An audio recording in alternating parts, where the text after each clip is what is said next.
Some of our big democracy issues require local solutions. Former Congressman Joe Kennedy joins us today to talk public service and what we can all do to help. Welcome back to Defending Democracy. I'm Mark Elias. Let's get started. Thank you, Congressman Joe Kennedy, for joining us today. Mark, it is always a pleasure. It's good to see you. Thank you for this and for everything that you do for our country. So I wanted to have you on this podcast for some time for a variety of reasons, and I mostly want to spend the time talking about the work you're doing as part of Groundwork. But before we get to that, you obviously come from a very famous political family, and I oftentimes start by asking guests, how did you decide to get into politics? And I feel like that's kind of a silly question to ask you, so I'm going to kind of reframe it a little bit different and just say, when you were growing up and you were deciding like what to do in life, how did you process the choices being obviously a Kennedy in Massachusetts? Mark, it's a great question. And again, thank you. And thanks for asking it. I would say a couple of things here. One, as you alluded to, a lot of my family have served in public office at one level or another. Some high office and some the lowly House of Representatives, and other spots in between. But I think what was kind of I grew up with in that was one, public service was in our family, it was looked at as an honorable profession. It was looked at as it could be a calling, right? That something a cause to which you dedicate your life, and it wasn't like a foreign thing. It wasn't like you look at people and political leaders or elected officials on TV and go, gosh, I've never met one of those folks. It was like, not only was that my dad, it was like, they were my dad's friends. They were his coworkers. That's who came over for the barbecue on Sunday. It was like, who you went out and spent family vacations with. Like, it was just, they were colleagues and coworkers. And that was the atmosphere we grew up around. So I never grew up seeing some of these folks that, probably most people saw on TV or read about as like a cabinet secretary or a senator. I saw him as like the guy who was bad at playing tag, right? Because I was 8 years old, and that's how you view the world, right? And like, don't pass the soccer ball to him. That person's terrible, right? So it was never a foreign thing, right? It was something that just like was the way things kind of go. I will say though that what surprises some folks is when I decided to run for office the first time back in 2012 for the House of Representatives, the person that pushed me hardest not to do it was actually my father, who had served himself for 12 years in the House. And he knew what the life was like. And it's changed obviously since he was in office till now. Not to say that public life is necessarily romanticized, but as you well know, there's parts of it that are a real grind, and there's real sacrifices one has to make. The job ends up being the defining characteristic for your life and for your family. And it forces compromises that you might not want to make. It forces choices you might not want to make. And it's an unrelenting and demanding profession. And so if you weren't really certain you wanted to do it, it wasn't worth it. And so he pushed me really hard to say, is this something that you want to do? Because if you don't, you don't want to win a race and then figure out you don't want to be there. And you mentioned something that I actually wanted to highlight, which is that you served in the Peace Corps, which is another form of service. And I think it is sometimes underappreciated that, both you and your family, your family members who actually created the Peace Corps, but other forms of public service. And, as we pivot to kind of Groundwork Project in a second, like, talk to me and the audience, people who are thinking like, okay, I'm not going to run for Congress. I'm not going to do that. Talk about why that idea of public service is so important more broadly beyond just the narrow 435 members of Congress or being a governor and that kind of thing. Gosh, Mark, thank you. I'm a proud Peace Corps volunteer. Yes, served in the Dominican Republic for 2 years, and by far the most profound professional experience I've ever had and probably ever will have. it was hugely important to the way I go about my life as maybe a better member of the House, but influences my job to this day and work at Groundwork and others. But I think what those experiences really show, whether it's elected office or the kind of most grassroots level community engagement work in a developing country, right, in a place that a country I'd never been in, a language I barely spoke, in a community I didn't know, is the power of community and what it means to be able to bring people together, what it takes to build trust, how important it is to find leaders that have built that trust and credibility in a community that can be the voice of a community, and how important those community structures are for relationships, for accountability, for agency, so that people, regardless of who you are, regardless of where you are, regardless of how much money you make, feel that they are part of something, feel that their lives can influence the outcomes for their community, and that they are actually part of a larger whole. And if you know that you can hold the folks in power accountable, that's going to lead you to a series of actions and outcomes, because you feel like you have some stake in this world and in your community, in your country. If you feel like you don't, that no matter what happens, whatever you do, they do something different, that there's no accountability, that they're not going to hear you, they're not going to listen to you, they're not going to see you, they're not going to show up, that leads to an entirely different relationship between community members and government. And so from my perspective, and it evolved over the course of my time in Congress too, the importance of building up and investing in and showing up for and being in relationship with those local community organizations, and finding those community members that are magic, that have glue and just bring people together. They are so important to the health of a democracy, and they're so important to the health of our community. And that needs additional support. And it's a place, we can get to this later, that I actually think a Democratic Party hasn't done nearly enough to sustain and nurture and build across the country. And that is, I think, at the root of some of our problems. Yeah, so that's where I want to go, right? That's what I want to really spend most of the time talking about. You started the Groundwork Project to tackle, frankly, some of these problems. And I think it really connects up in a really interesting way to that notion of public service, both inside government, outside government, and that tradition. So first, tell people what is Groundwork Project? So Groundwork Project, Mark, is an organization that seeks to protect our democracy, justice, and equity across our country. And we do that by investing in places that don't normally get the size of the investment and kind of commitment that they need. So the Plains, the Deep South, Appalachia. And we go in and we invest in people. We try to find those folks, as I just mentioned, community leaders that have built up the credibility in a community around a series of issues, right? Civil rights, criminal justice reform, environmental justice, women's rights, immigrant advocacy, a whole bunch of different causes. The cause of which isn't the most important thing to me. It's are they fighting to be on the front lines of protecting our democracy and our structures? And if you take that frame of it, you realize that some communities already have some organizations that are doing that. Some of them, like these individuals, often rise and fill a gap and fill a need.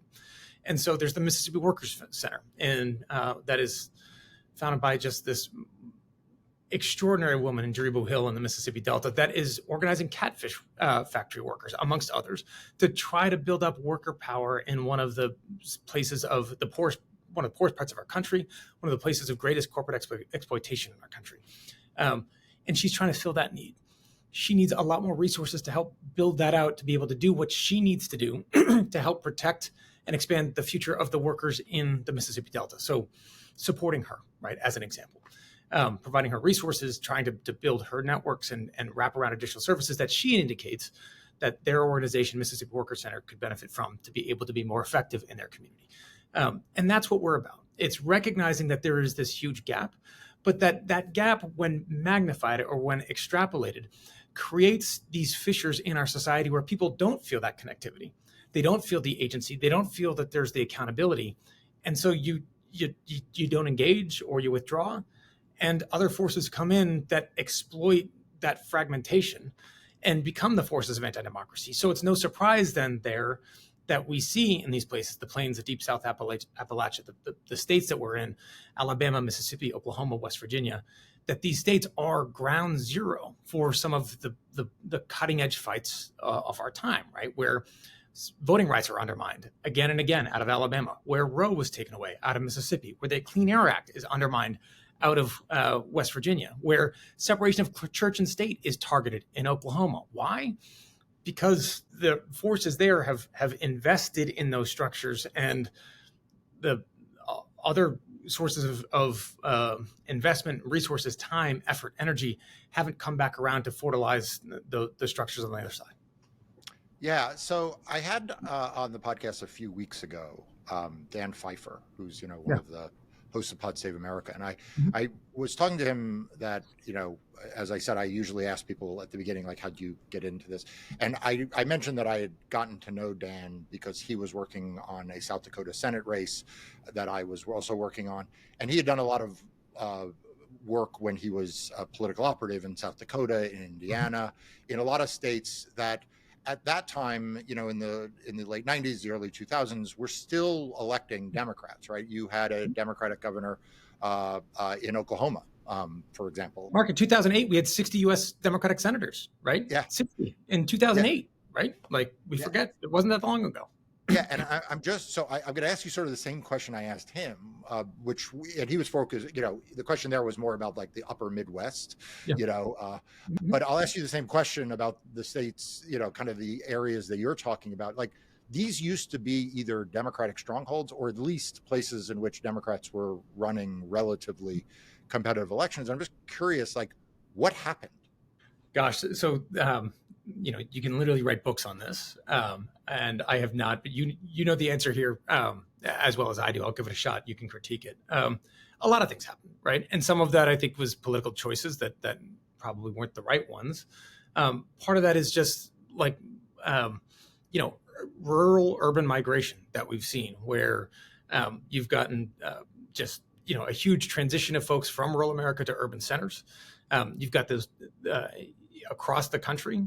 Those urban centers end up looking like bright blue spots in a deep red map. But as those get hollowed out because of gerrymandering, because of our electoral college, those rural areas end up having disproportionate political weight vis-a-vis where those urban centers actually are. And that's not just an argument to say, hey, abolish the electoral college or make this map more fair. It's also a critique saying, as that has happened, a Democratic Party has also catered to the needs and the voices of those that are politically active, so those that have political power in those urban centers, at the expense of parts of rural America that has been accentuated by some of those other forces. But that then means that over time, you have a Democratic Party that is more responsive to the needs of folks that are speaking to those concerns of their electorate and can relate less to some of the responses in rural America. And look, Republican campaigns have exploited that, right? As campaigns will, right? Not, I would say, nefariously, but this, like, welcome to politics. This is what happens, right? But it means you have to, if you want to be a party that seeks to represent everybody, you actually have to try to represent everybody. And you got to be deliberate about making sure that solutions that we offer aren't just ones that are kind of right because they show up in a white paper by some very smart person with a lot of degrees, but have the credibility of being generated from a community saying, this is what we want to do. This is our future. It's our home. This is what we want to see. We don't need somebody from some fancy place on the East Coast with, ivy vines coming down telling us that we need to choose this instead of that. Thanks very much. It's our home. Right? You don't know anything about it. You've never been here. You looked at a census tract and came up with data to tell us what we did wrong. And I'm sorry for now, my filibustering of this answer, and this is probably some absurd reference that most of your viewers don't know, but I always think, Mark, of Democrats at like our core problem is the scene at the end of the movie Patch Adams. You ever see Patch Adams? Yes. Great flick, right? Robin Williams, Philip Seymour Hoffman, where at the end of that movie, Betty White is not able to eat. And Philip Seymour Hoffman goes to Robin Williams and says, I'm the best doctor in this hospital. I can outdiagnose everybody. I know what ails Betty White, but I still can't make her eat. You can make her eat. Will you help me treat Betty White? Robin Williams initially says no. He comes back and says, you want to help her eat a meal? And the scene cuts and it opens up and she wakes up in a kitty tub full of spaghetti. And I say that because it wasn't about diagnosing Betty White or a community about saying what is wrong with you. It was about understanding what a community is saying and hearing and saying, we are going to meet you where you are and we are going to listen to you. We are going to wrap around you and we are going to champion what it is that you want to do to make sure that's not kind of placating to their needs. It's saying we're going to put people and their story and their history and their vision and their passions and their families first and create a solution around that is guided by what it is that they want for a community rather than what it is we're telling them. Needs is better off for them. Take your medicine, eat your peas is not a good way to win somebody's respect and vote. Yeah, and I also suspect that in a lot of the places you're active, that Groundwork Project is, they also lack the sort of sustained investment of civic organizations. Yes. 100%.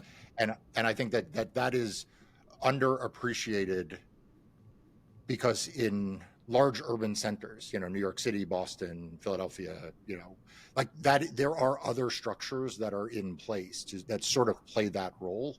But talk a little bit about that in places like Alabama, Mississippi, Oklahoma, and West Virginia. So 1,000%. And Mark, for one, very parochial example, my old congressional district was kind of some of the wealthier suburbs outside of Boston, but down to the post-industrial communities around. And just so people know, this was which congressional district in Massachusetts? What number? It was the 4th congressional district. It's been redrawn a little bit, but Barney Frank's old seat. So Brookline and Newton. Educational attainment was 3 times higher in the north than it was in the south. Very blue seat. Household income 3 times higher in the north than it was in the south. Democrats for very different reasons, right? And by the end of this, by the way,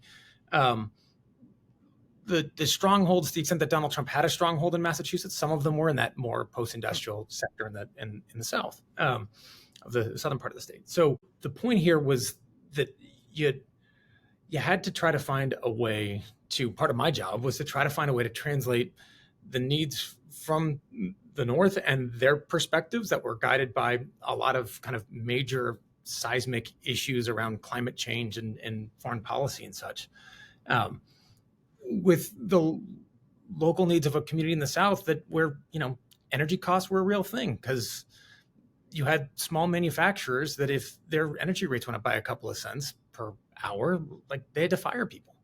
And that tension between kind of how these issues were framed and the perspective of short-term versus long-term, part of that could be the ballast there can be institutions that have a long-term perspective. We had plenty of them in northern part of my district, largely universities, right?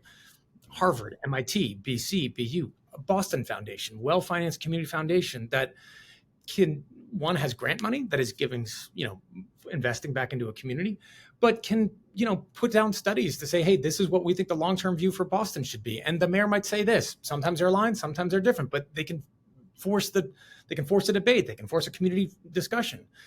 There wasn't a long-term, there wasn't a community foundation that had the same type of runway in Fall River or Taunton.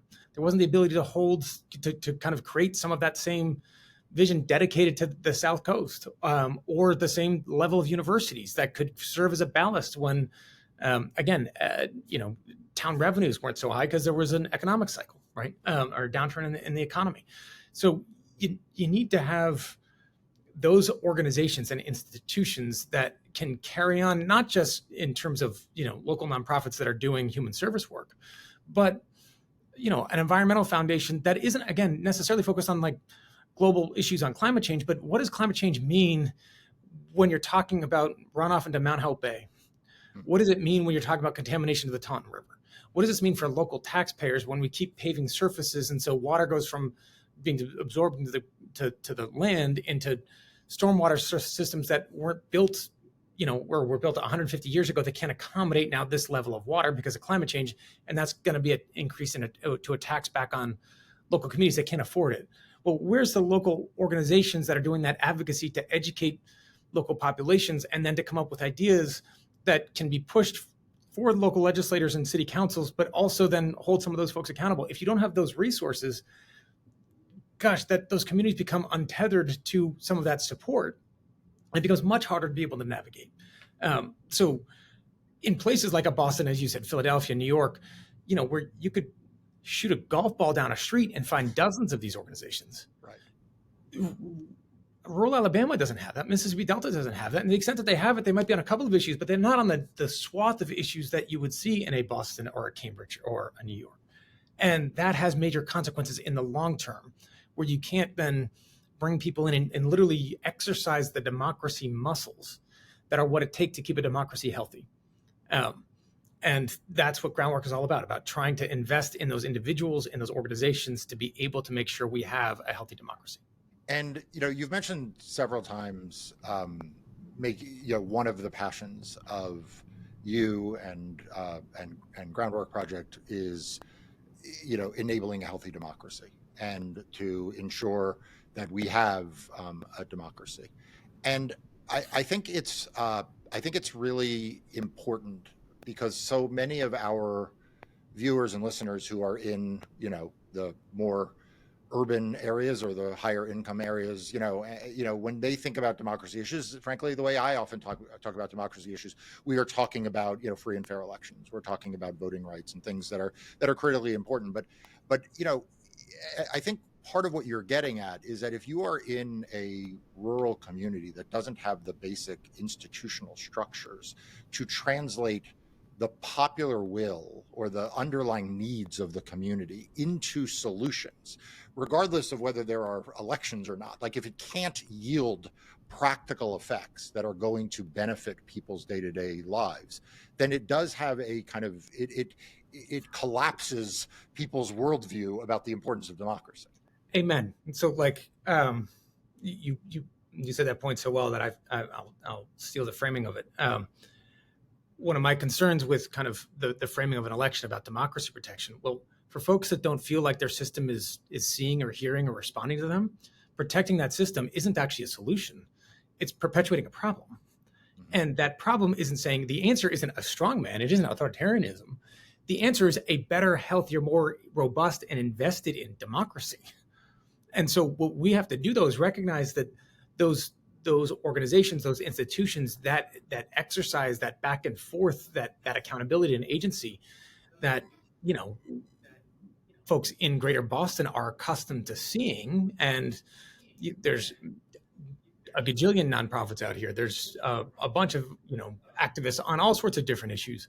Voter turnout ends up being pretty high. Voter education ends up being pretty high. When we think of democracy issues here, it's much more of what we saw coming out of Russia today with regards to the prosecution of a Wall Street Journal journalist, right. And not, hey, what are the myriad ways in which a Mississippi legislature has figured out ways to continue to find ways to disenfranchise a populace around criminal justice, around economic rights, around water, around infrastructure? You followed this very closely. The governor's race in Mississippi last year, where there is a requirement. It was a contested race, right, between Tate Reeves and Brandon Presley, a contested race. The state law said that every precinct had to have enough ballots for 60% voter turnout. Well, if a Democrat's going to win that race, you can have more than 60% voter turnout in a couple of different counties.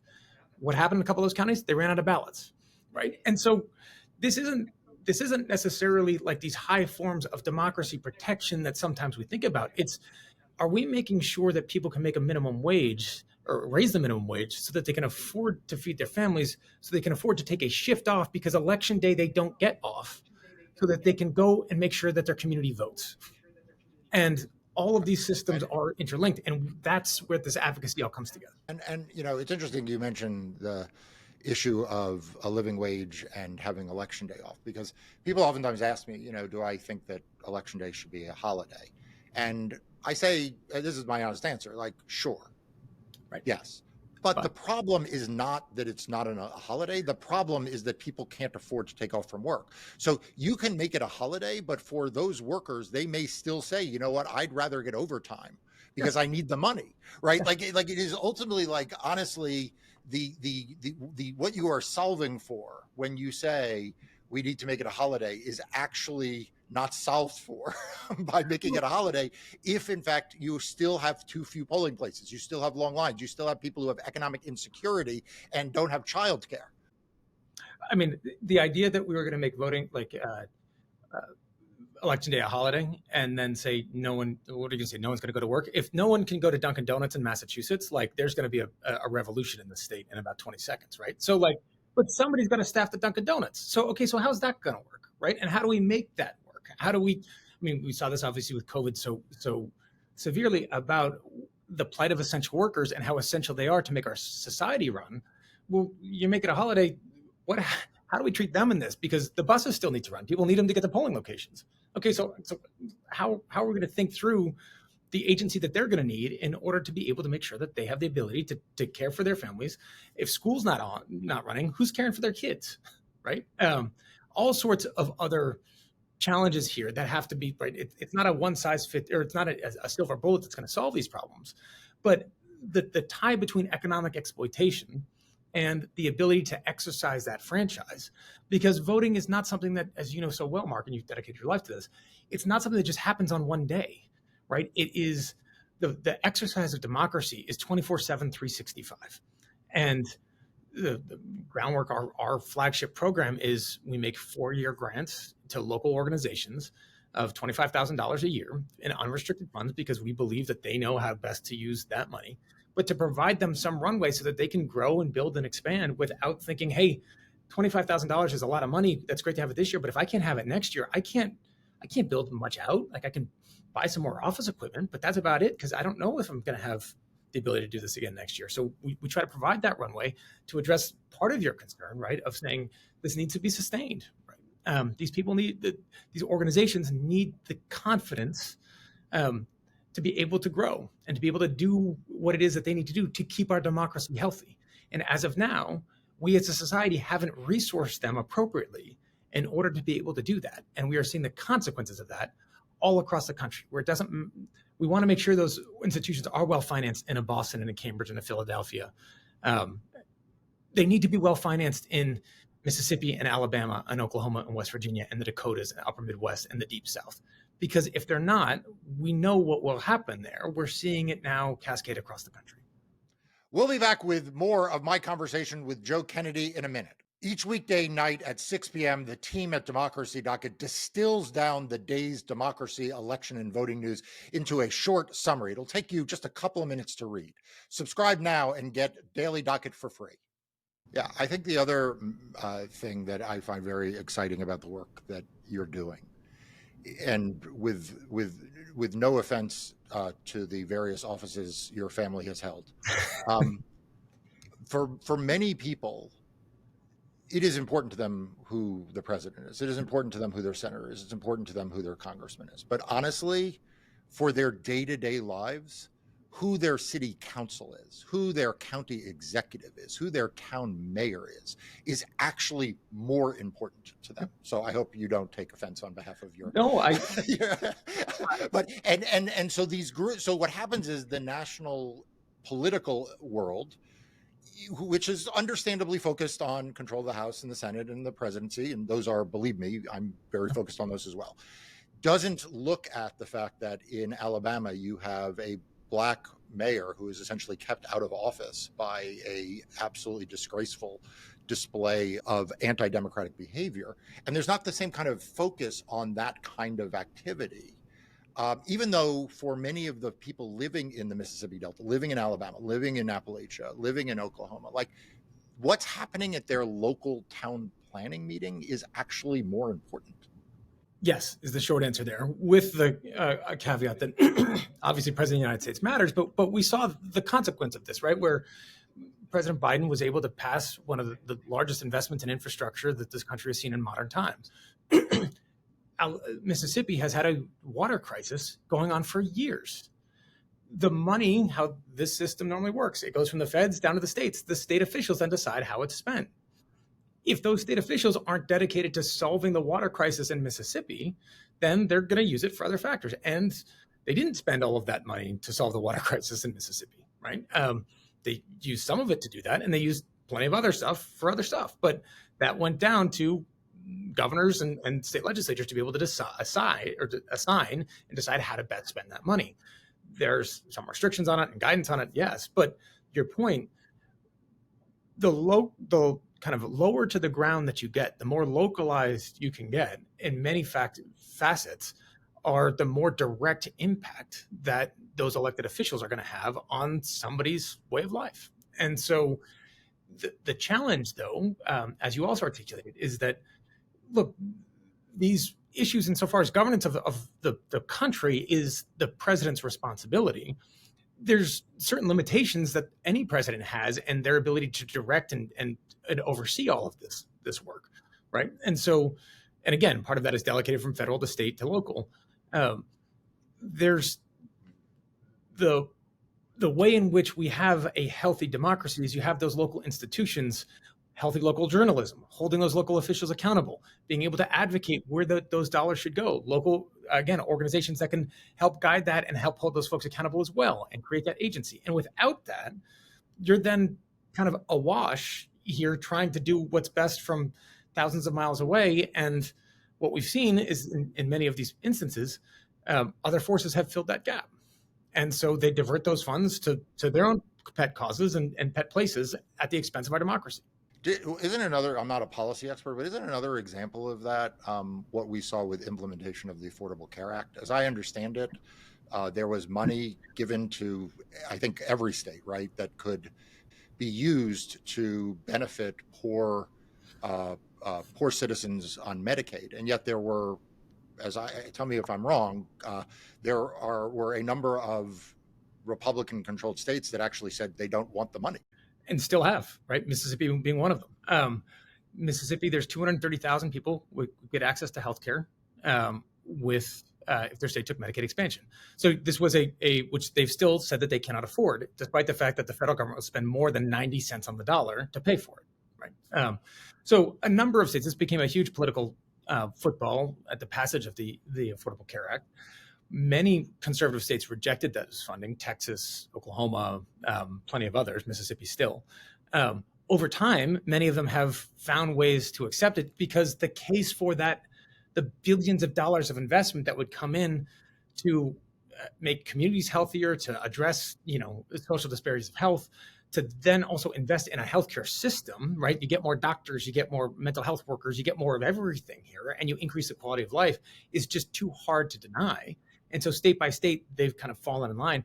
Mississippi is one of the few that still hasn't, on the guidance of, hey, we can't afford it, despite the fact that you're saying, well, yeah, if you keep taxes so low that you can't afford basically anything, you can't afford it. If you increase it a little bit or reallocate it a little bit, 230,000 more people in the poorest, particularly those in the poorest part of the poorest state in the country, will get access to healthcare.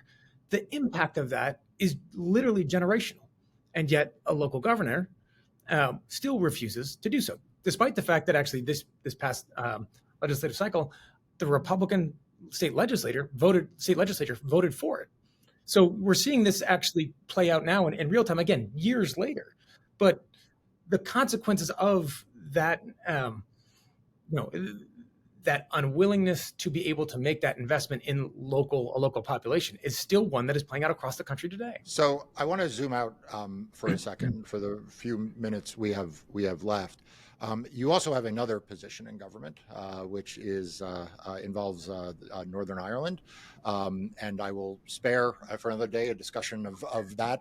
But it does raise a question, which is that I assume that both in your capacity as in that capacity, but also just in your daily lives, you have opportunities to talk to people abroad. government leaders abroad, civic leaders abroad, people in other countries who are watching our politics. And you know, what is what are they making of the fact that Donald Trump, who is, was impeached, has been convicted of crimes, has said he wants to be a dictator for a day, is running on a platform of frankly undermining the world's greatest peacekeeping alliance ever. What do you hear from people abroad about what they are seeing in the United States? Concern, right, and very real concern.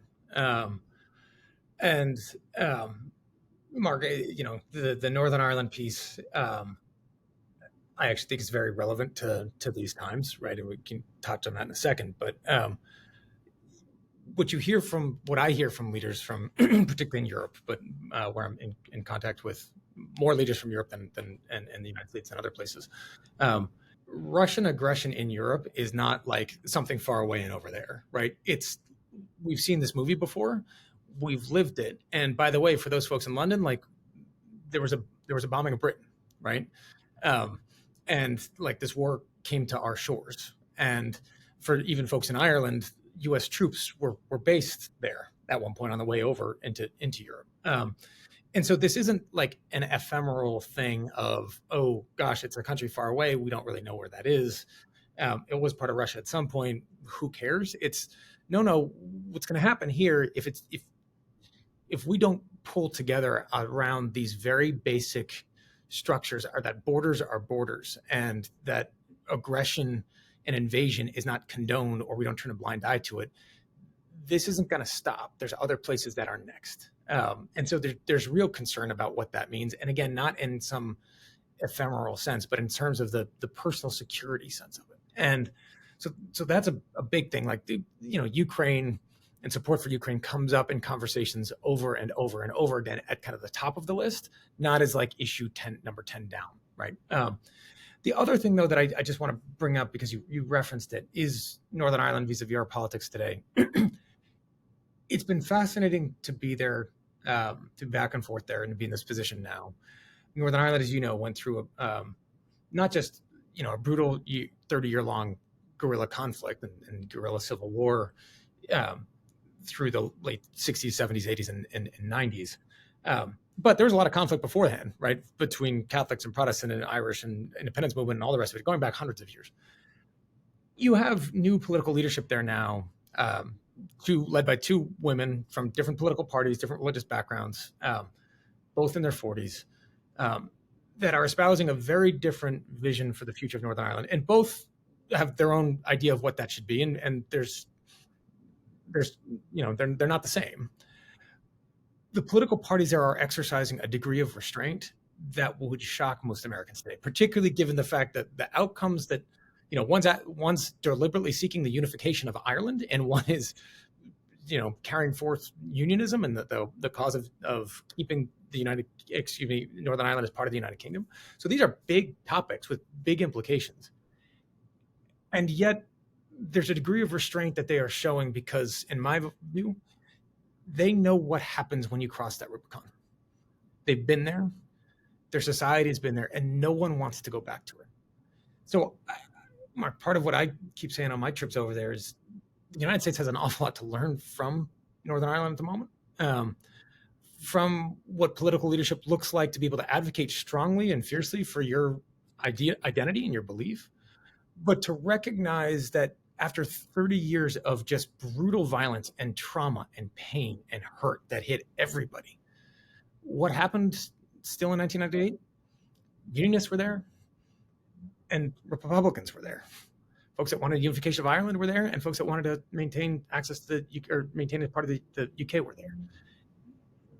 They're not going to go away. Neither side is going to eradicate the other. You've got to find a way to live together for the benefit of our kids. And that's a lesson I think plenty of places around the world at the moment could take to heart. So my final question to you is, the single biggest question I get is people feel helpless. Not so much hopeless, but helpless. Like they feel like they want to know what they can do. like they are like, okay, Joe Kennedy is a former member of Congress. He's from a very prominent family. He's appointed to high office. Like he can do something. Mark, you're a lawyer. You can do something.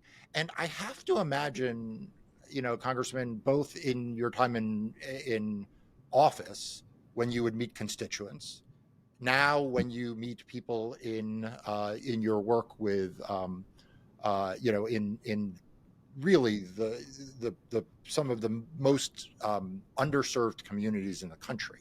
When you're talking about the Mississippi Delta, you're talking about places in Alabama, Oklahoma, and Appalachia. I'm sure you experience people coming up to you and saying, what am I supposed to do? Like, what is the thing I can do to help improve this circumstance? And so what do you tell people that, whether it's gives them hope or give them agency, to feel like there is something they can do? What do you tell them? Oh gosh, there's so many things that you can do, Mark, right? So engage, right? Like the idea that's probably the biggest piece here is the idea of not getting involved. Somebody else will. And that doesn't, whoever does, whatever forces do, doesn't necessarily share your viewpoint or outcome or desire, right? Or the way you would go about it. And so we all have an obligation to engage here, to roll up your sleeves and find a way. Part of this depends on your desire, your cause, what's important to you, what's around you.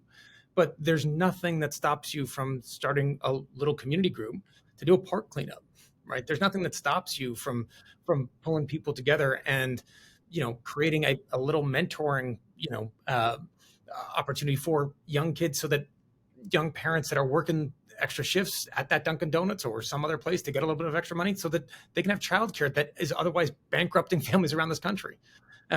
If you have time, go volunteer. There's the 32 different organizations we support at Groundwork. They're on our website.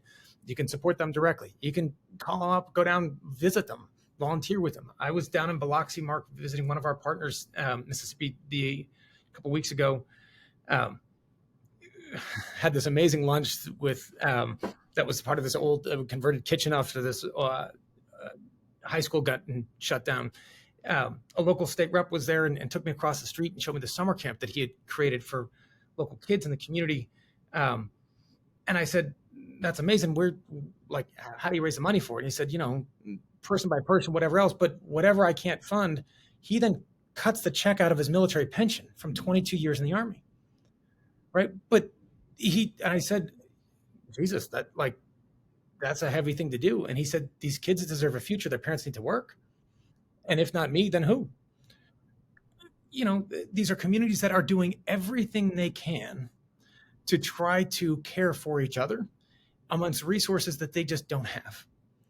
And what we as a collective can do to support those organizations, a couple of dollars, some additional time, some connections and resources, what that would do for them is massively meaningful. And so, one of the biggest challenges we confront, yes, is the sense of how these are massive, challenging, crazy times. You feel helpless through them. That's how those other forces win, right? Roll up your sleeves. You find a way to get involved. You find a way to bring people together. You find a way to champion that. I am not on TikTok. I try to stay off social media. My life got a lot better when the longer I'm off it. But how great it would be to see people on social TikTok or Twitter talking about, hey, we just 10 of us that came together and decided to clean up a local park because we care about our community. And thanks. That's not the discourse we normally get while we're doom scrolling. But we can all do this, right? And those acts replicated mean an awful lot. Well, thank you, Congressman Joe Kennedy, for joining today. You are an inspiration to me and to all of the people who care about democracy and care about a better society. You have not just served in one role; you have served in so many. And we're going to put the links to Groundwork and the other organizations you've mentioned in the show notes. And I hope everyone supports your organization and supports all of them. But thank you for being here. I'm grateful to you, Mark, and thanks for all you do, right, on the front lines of all of these fights. Thanks for watching Defending Democracy. To stay up to date on the latest voting rights and election news, subscribe to Democracy Docket's free daily and weekly newsletters. We'll see you next time.